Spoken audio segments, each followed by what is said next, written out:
नमस्कार, आप देख रहे हैं एएनआउ का खास कार्यक्रम द एएनआउ शो। मैं प्रियंका मिश्रा हाजिर हूं दिन भर की खबरों के साथ। आज के शो में सबसे पहले हम बात करेंगे बिहार की, जहां से आज सुबह खबर आई कि नेपाल के रास्ते से 3 पाकिस्तानी आतंकी बिहार में दाखिल हो गए हैं। आपको बताएंगे कि इस खबर के बाद बिहार में क्या कुछ बदला। फिर बात करेंगे बिहार के एनडीए गठबंधन की, जहां से खबर है कि एनडीए में सीट शेयरिंग को लेकर बात फाइनल हो गई है। किसे कितना सीट मिल रहा है, ये भी आपको बताएंगे विस्तार से। फिर बात करेंगे राजस्थान की, जहां एसआई की परीक्षा को रद्द कर दिया गया है। क्यों रद्द किया गया, कितने पदों पर वैकेंसी थी, सब कुछ बताएंगे आगे इस पूरे एपिसोड में।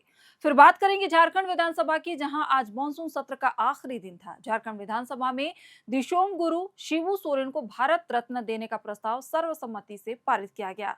फिर बात करेंगे आखिरी दिन सीएम हेमंत सोरेन ने सदन में एसआईआर पर क्या कुछ कहा। तो चलिए अब खबरों में विस्तार से बातचीत कर लेते हैं। बिहार पुलिस मुख्यालय की ओर से प्रदेश में हाई अलर्ट जारी किया गया है। खबर है कि पाकिस्तान के 3 आतंकी नेपाल के रास्ते बिहार में घुस गए हैं। बिहार पुलिस मुख्यालय की ओर से ये जानकारी दी गई है कि पिछले सप्ताह में ये आतंकी बिहार में घुसे हैं। अब सबसे बड़ी बात यह है कि पिछले सप्ताह यानी हम 18 अगस्त 2025 से देखें तो अब तक बिहार में कई बड़े नेताओं का दौरा हो चुका है। प्रधानमंत्री नरेंद्र मोदी 22 अगस्त को बिहार दौरे पर थे। गया में सभा करने के बाद वो बेगूसराय के सिमरिया में भी पहुंचे थे। पीएम मोदी के अलावा कांग्रेस के सांसद राहुल गांधी भी बिहार में वोटर अधिकार यात्रा पर हैं। 17 अगस्त से ये यात्रा चल रही है। रोहतास से शुरू हुई है। अलग अलग जिलों में राहुल गांधी जा रहे हैं। दूसरी ओर सबसे बड़ी बात है कि इस वोटर अधिकार यात्रा में विपक्ष के कई बड़े नेताओं का भी आगमन हुआ। प्रियंका गांधी के अलावा तमिलनाडु के मुख्यमंत्री एम के स्टालिन, तेलंगाना के मुख्यमंत्री रेवंत रेड्डी तक बिहार में इसी बीच दौरा कर चुके हैं। ये दौरा ऐसे वक्त में हुआ है जब बिहार में आतंकी थे। अभी राहुल गांधी का दौरा उत्तर बिहार में चल रहा है। आज यानी कि गुरुवार को उन्होंने सीतामढ़ी में जानकी मंदिर जाकर पूजा अर्चना भी की। अब आतंकियों की खबर ने सबको हैरान कर दिया है। हालांकि इसको लेकर अभी राजनीतिक दलों की ओर से कोई भी प्रतिक्रिया सामने नहीं आई है। पुलिस मुख्यालय के अनुसार ये तीनों आतंकी अगस्त के दूसरे सप्ताह में ही काठमांडू पहुंच गए थे। तीनों आतंकवादी पाकिस्तान के हैं। एक हसनैन अली रावलपिंडी का रहने वाला है, तो वहीं दूसरी का नाम आदिल हुसैन है और वो पाकिस्तान के उमरकोट का रहने वाला है।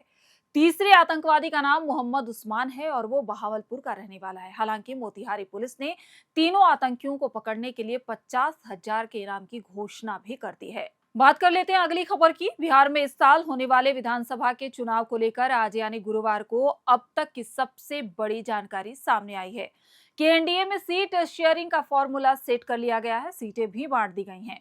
आपको आगे विस्तार से बताएंगे, लेकिन सबसे पहले ये जान लें कि एनडीए में 5 दल हैं। बीजेपी और जेडीयू के अलावा चिराग पासवान की पार्टी, जीतन राम मांझी की पार्टी, उपेंद्र कुशवाहा की पार्टी शामिल है।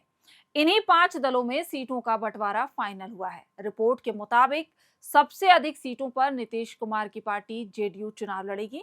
बिहार की 243 सीटों में जेडीयू को 102 सीटें दी गई हैं। वहीं दूसरे नंबर पर बीजेपी है। भारतीय जनता पार्टी इस बार 101 सीट पर चुनाव लड़ेगी। वहीं चिराग पासवान की पार्टी लोजपा रामविलास को 20 सीटें दी गई हैं। इसके अलावा जीतन राम मांझी और उपेंद्र कुशवाहा को 10-10 सीटें दी जाएंगी। 1-2 सीटें आगे पीछे हो सकती है। हालांकि इस आंकड़े को लेकर आधिकारिक रूप से कोई भी पुष्टि नहीं की गई है। सीटों के बंटवारे को लेकर बहुत जल्द घोषणा होगा, ये भी तय माना जा रहा है। दैनिक भास्कर ने अपनी रिपोर्ट में इन्हीं आंकड़ों को जारी किया है। ऐसे में माना जा रहा है कि बिहार में एनडीए गठबंधन की सीट शेयरिंग की तस्वीर अब साफ हो गई है। दूसरी तरफ बिहार एनडीए में सीटों के बंटवारे का फॉर्मूला तो लगभग तय हो गया है, लेकिन कौन सी पार्टी कौन सी सीट पर लड़ेगी, इसका मंथन आगे होगा। आप सभी को पता है कि अभी मुख्यमंत्री नीतीश कुमार भी दिल्ली गए थे। इसी बीच अब सीटों का ये आंकड़ा आया है। जेडीयू को अधिक सीटें देकर ये बताने की भी कोशिश की गई है कि नीतीश कुमार के नेतृत्व में ही एनडीए चुनाव लड़ने की तैयारी कर रहा है। अगर हम 2020 के चुनाव से तुलना करें तो इस बार बीजेपी की जो है 9 सीटें घट रही हैं।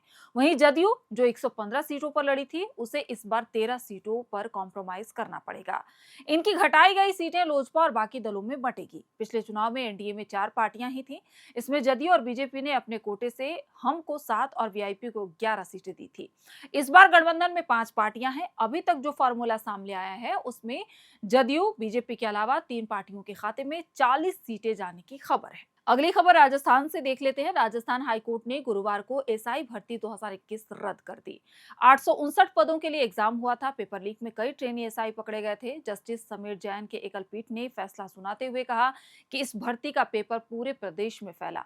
पेपर लीक में आरपीएससी के 6 सदस्यों की भूमिका थी। ब्लूटूथ गैंग के पास भी भर्ती का पेपर पहुंचा। इन हालातों में इस भर्ती को जारी नहीं रखा जा सकता है। कोर्ट ने साफ निर्देश दिया कि साल 2025 की भर्ती में इस भर्ती के पद भी जोड़े जाएं। वहीं एसआई भर्ती 2021 के सभी अभ्यर्थियों को इसमें फिर से शामिल किया जाएगा। कोर्ट ने कहा कि भर्ती में सही और गलत की छंटनी संभव नहीं है। कोर्ट ने यह भी कहा कि कई ऐसे अभ्यर्थी हैं जिन्होंने ईमानदारी से पेपर दिया है, उनके प्रति भी हमारी सहानुभूति है। हालांकि अगर पेपर लीक के जरिए एक भी व्यक्ति थानेदार बनता है तो ये सही नहीं होगा। याचिकाकर्ता के वकील हरेंद्र नील ने कहा कि हाईकोर्ट ने अपने फैसले में कहा है कि इसमें बड़े पैमाने पर नकल हुई थी। आरपीएससी सदस्य तक इसमें शामिल थे। नई भर्ती में इसके पद जोड़े जाएंगे।